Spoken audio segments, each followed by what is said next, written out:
Hi students, నేను ఈ వీడియోలో photo diode working principle, construction, working, advantage, disadvantage, applications ఇవన్నీ నేను మీకు సింపుల్గా, నీట్గా, క్లియర్గా ఎక్స్ప్లెయిన్ చేస్తాను. ఓకేనా?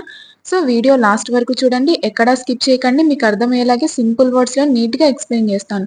సో స్టూడెంట్స్, ఏదైతే నేను ఇప్పుడు తెలుగులో ఎక్స్ప్లెయిన్ చేస్తున్నానో మీకు తెలుగులో అర్థమవుతుంది. సో ఎప్పుడైతే మనకి తెలుగు టు ఇంగ్లీష్ వర్డ్స్ కావాలి కాబట్టి నేను మ్యాటర్ కూడా ఇక్కడ మీకు ప్రెజెంటేషన్ ఇస్తున్నాను. ఇప్పుడు నేను చెప్పాక ఒకసారి అక్కడ ఉన్న మ్యాటర్ కూడా చదవండి, మీకు ఖచ్చితంగా అర్థమవుతుంది. పాయింట్స్ ఏమన్నా ఉంటే నోట్ చేసుకోండి. ఓకేనా? ఫోటో డయోడ్ అనేది ఒక light sensitive semi conductor device అనమాట. ఇది ఏం చేస్తుందంటే లైట్ ఎనర్జీ ఫోటాన్స్ ని ఎలక్ట్రికల్ కరెంట్ గా కన్వర్ట్ చేస్తుంది. సో ఇదేంటంటే ఆప్టో ఎలక్ట్రానిక్ డివైజెస్ ఫ్యామిలీకి చెందిందనమాట. సో ఇదేంటంటే ఎలా వర్క్ అవుతుందంటే based on the intersection between light and electricity. So ఎప్పుడైతే మనకి లైట్ అనేది ఫోటో డయోడ్ మీద ఫాల్ అవుతుందో అప్పుడు ఏమవుతుందంటే ఎలక్ట్రాన్ హోల్ పెయిర్ అనేది జనరేట్ అవుతుంది అనమాట. ఈ చార్జ్ క్యారియర్స్ అనేవి ఏదైతే పిఎన్ జంక్షన్ లో ప్రెసెంట్ అయిన ఎలక్ట్రిక్ ఫీల్డ్ ద్వారా మూవ్ అవుతూ ఉంటాయి. సో యాజ్ అ రిజల్ట్ ఏమవుతుందంటే మనకి ఫోటో డయోడ్ కరెంట్ అనేది ఫ్లో అవుతుంది, ఫోటో కరెంట్ అనేది ఫ్లో అవుతుంది. సో ఈ ఫోటో డయోడ్స్ అనేవి మనం light sensors, optical communication systems, solar energy systems, ఇంకా ఆటోమేటిక్ కంట్రోల్ సర్క్యూట్స్ లో యూజ్ చేస్తాం. సో నేను మళ్ళీ వర్కింగ్ చెప్పాక మీకు ఇంకా క్లారిటీ అర్థమవుతుంది ఏంటి అనేది. సో నెక్స్ట్ వచ్చేసి working principle. So working principle of photo diode అనేది మనకి ఫోటో ఎలక్ట్రిక్ ఎఫెక్ట్ ద్వారా బేస్ అయి ఉంటుందన్నమాట. సో ఒక పిఎన్ జంక్షన్ అనేది ఇందులో మనకి రివర్స్ బ్యాస్ లో ఉంటుంది. సో రివర్స్ బ్యాస్ లో ఏమవుతుందంటే ఒక స్మాల్ రివర్స్ సాచురేషన్ కరెంట్ అనేది ఫ్లో అవుతుంది. థర్మల్లీ ఏదైతే మనకి మైనారిటీ చార్జ్ క్యారియర్స్ ఉంటాయి కదా, thermally generated minority charge carriers వల్ల ఒక స్మాల్ రివర్స్ సాచురేషన్ కరెంట్ అనేది ఫ్లో అవుతుంది అనమాట ఎప్పుడైతే పిఎన్ జంక్షన్ అనేది రివర్స్ బ్యాస్ లో ఉన్నప్పుడు. సో ఎప్పుడైతే లైట్ ఫోటాన్స్ అనేవి ఈ సఫిషియంట్ ఎనర్జీతో జంక్షన్ మీద ఫాల్ అవుతాయో అప్పుడు ఏమవుతుందంటే అందులో కోవలెంట్ బాండ్స్ అనేవి బ్రేక్ అయిపోయి ఎలక్ట్రాన్ హోల్ పెయిర్స్ అనేవి జనరేట్ అవుతాయి అనమాట. ఈ చార్జ్ క్యారియర్స్ అనేవి డిప్లీషన్ రీజన్ ఏదైతే ఎలక్ట్రిక్ ఫీల్డ్ ఉంటుందో దాని ద్వారా సపరేట్ అవుతుంది. These charge carriers are separated by the electric field of the depletion region. So electrons అన్ని ఏమవుతాయంటే ఎన్ సైడ్ మూవ్ అవుతాయి, హోల్స్ అన్ని ఏమవుతాయంటే పీ సైడ్ మూవ్ అవుతాయి అనమాట. సో ఈ మూమెంట్ ఆఫ్ చార్జెస్ వల్ల ఏమవుతుందంటే రివర్స్ కరెంట్ అనేది ఇంక్రీజ్ అవుతుంది. సో అట్ లాస్ట్ ఏంటంటే ఈ రివర్స్ కరెంట్ ఫోటో కరెంట్ అనేది లైట్ ఇంటెన్సిటీకి డైరెక్ట్ గా ప్రపోర్షనల్ గా ఉంటుందన్నమాట. సో స్టూడెంట్స్, వర్కింగ్ ప్రిన్సిపల్ మీకు అర్థమైందో ఒకసారి అక్కడ ఉన్న మ్యాటర్ చదవండి, మీకు ఖచ్చితంగా అర్థమవుతుంది.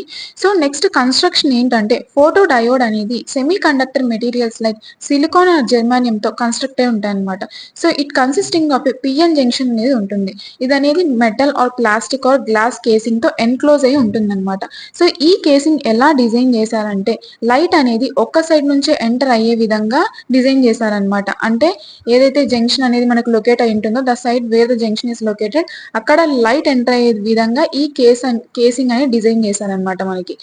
సో అదర్ సైడ్ ఏమవుతుందంటే నాన్ ట్రాన్స్పరెంట్ మెటీరియల్ అనేది దాంతో కవర్ చేసి ఉంటాం అనమాట, అన్వాంటెడ్ లైట్ ని ప్రివెంట్ చేయడానికి. సో లెన్స్ అనేవి యూజ్ చేస్తాం అనమాట, ఎందుకంటే లైట్ ని ఫోకస్ చేయడానికి, అంటే జంక్షన్ మీద ఈ సెన్సిటివిటీని ఇంప్రూవ్ చేయడానికి, లైట్ డైరెక్ట్ గా ఫోకస్ చేయడానికి లెన్స్ అనేవి యూజ్ చేస్తాము. సో కొన్ని special types of photo diodes అనేవి పిఎన్ స్ట్రక్చర్ అంటే P type, intrinsic, N type structure తో మేడ్ అయి ఉంటాయి అనమాట. అంటే ఫాస్ట్ రెస్పాన్స్ రావడానికి, ఇంకా హయ్యర్ సెన్సిటివిటీకి. సో స్టూడెంట్స్, వర్కింగ్ ఏంటో చూద్దాం. ఆల్రెడీ నేను వర్కింగ్ ప్రిన్సిపల్ చెప్పాను, ఇంకా క్లారిటీగా ఉంటుంది అనమాట మీకు ఇక్కడ వర్కింగ్ లో. సో ఫస్ట్ ఏంటంటే రివర్స్ బయాస్ కండిషన్.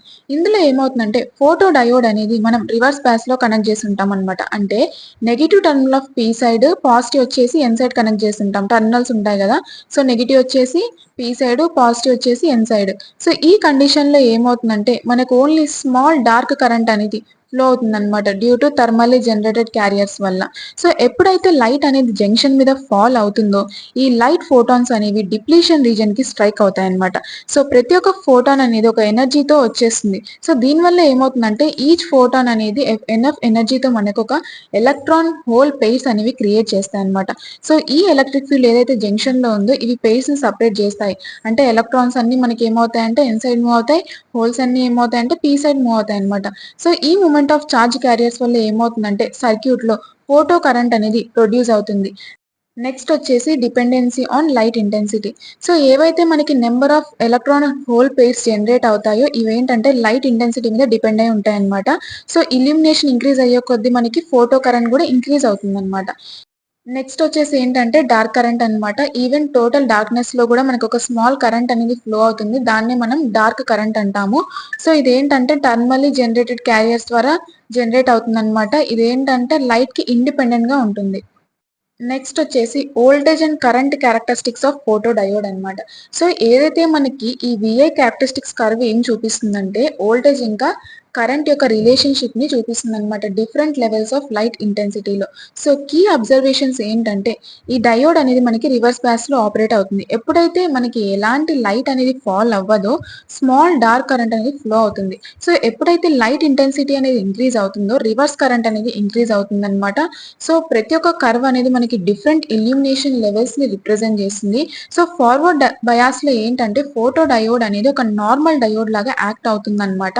సో ఈ గ్రాఫ్ లో మనకి ఏంటి ఎక్స్ యాక్సిస్ అనేది వోల్టేజ్ ని చూపిస్తుంది, వై యాక్సిస్ వచ్చేసి కరెంట్. సో లైట్ ఇంక్రీజ్ అయ్యే కొద్దీ మనకి రివర్స్ కరెంట్ ఫోటో కరెంట్ అనేది అప్వర్డ్ కి షిఫ్ట్ అవుతూ ఉంటుందన్నమాట. So advantage of photo diode ఏంటంటే ఫస్ట్ వన్ లో నాయిస్ అన్నమాట. ఇదేంటంటే క్లీన్ సిగ్నల్ అనేది ఇస్తుందన్నమాట. అంటే అన్‌వాంటెడ్ ఇంటర్‌ఫియరెన్సెస్ లేకుండా మనకి క్లీన్ సిగ్నల్ అనేది ఇస్తుంది. సో నెక్స్ట్ వచ్చేసి ఏంటంటే వెరీ గుడ్ స్పెక్ట్రల్ రెస్పాన్స్ అన్నమాట. ఇదేంటంటే వైడ్ రేంజ్ ఆఫ్ లైట్ వేవ్ లెంగ్త్స్‌లో డిటెక్ట్ చేసుకుంటాం. It can detect a wide range of light wavelengths. అంటే ఫ్రమ్ విజిబుల్ నుంచి ఇన్‌ఫ్రారెడ్ వరకు డిటెక్ట్ చేస్తుందన్నమాట. సో ఇవేంటంటే డిఫరెంట్ అప్లికేషన్స్‌లో మనకి మంచిగా యూజ్ అవుతాయి. సో నెక్స్ట్ ఏంటంటే ఫాస్టెస్ట్ ఫోటో డిటెక్టర్ అన్నమాట. It can detect changes in light very quickly. ఏమన్నా లైట్‌లో మనకి చేంజెస్ ఏమన్నా ఉంటే క్విక్‌గా డిటెక్ట్ చేస్తాయన్నమాట. సో దీనివల్ల ఏమవుతుందంటే ఇవి high speed communication systems like fibre ఆప్టిక్స్‌లో మంచిగా సూటబుల్ అవుతాయి. సో స్టూడెంట్స్ ఇప్పుడు అడ్వాంటేజెస్ ఉన్నాయంటే మనకు ఖచ్చితంగా డిసడ్వాంటేజెస్ ఉంటాయి. ఏది మనకి కరెక్ట్‌గా ఉండదు. ఏదో ఒక లోపం అనేది ఉంటుంది గదా! సో అలాగే ఈ ఫోటో డయోడ్‌లో డిసడ్వాంటేజెస్ ఏంటంటే ఫస్ట్ వన్ వచ్చేసి లైట్ సెన్సిటివ్ డివైస్ అన్నమాట. ఇదేంటంటే ఎప్పుడైతే లైట్ రిసీవ్ చేసుకుంటుందో అప్పుడే మంచిగా వర్క్ అవుతుందన్నమాట. ఒకవేళ లైట్ లేకపోతే ఇదేంటంటే ఏమంత ఫంక్షన్ చేయదన్నమాట. అంటే వర్క్ అవ్వదన్నమాట. సో నెక్స్ట్ వచ్చేసి ఏంటంటే dark current increases with temperature. So డార్క్‌లో ఏంటంటే మనకి స్మాల్ కరెంట్ అనేది ఫ్లో అవుతుంది. సో ఏంటంటే ఇది టెంపరేచర్ రైజ్ అయ్యే కొద్దీ ఇంక్రీజ్ అవుతుందన్నమాట. దీనివల్ల మనకి అక్యురసీ అనేది రెడ్యూస్ అవుతుంది. Even in the dark, a small current flows called a dark current, and this increases when the temperature rises, which can reduce accuracy. So next ఏంటంటే should not exceed working temperature limit. So students అంటే ఏంటంటే manufacturer కొన్ని recommend చేస్తారనమాట. అంటే ఇంత temperature వరకే ఇవి handle చేస్తాయి. దీనికంటే ఎక్కువ వెళ్ళిపోతే డ్యామేజ్ ఇంకా వర్క్ అవుతాయని. సో ఒకవేళ ఎక్కువ హాట్ అయిపోతే బియాండ్ ది మ్యానుఫ్యాక్చరర్ రికమెండ్స్ ఏమవుతుందంటే ఆ డయోడ్ అనేది డ్యామేజ్ అయిపోయి వర్క్ అవ్వదు. సో అప్లికేషన్స్ వచ్చేసి ఏంటంటే light intensity sensors, optical communication receivers, smoke detectors and burglar alarms, automatic street light controllers, counting systems and barcode scanners, CD and DVD and TV remote receivers ఇలా number of అప్లికేషన్స్‌లో మనం ఈ photo diode అనేది use చేస్తాం. So students అర్థమైందా మీకు photo diode working, construction, applications, advantage, disadvantage. నా explanation మీకు నచ్చినట్టయితే మీ ఫ్రెండ్స్‌కి షేర్ చేసి నాకు సపోర్ట్ చేయండి. ఇంకా ఛానెల్‌ని సబ్స్క్రైబ్ చేయండి. Thank you.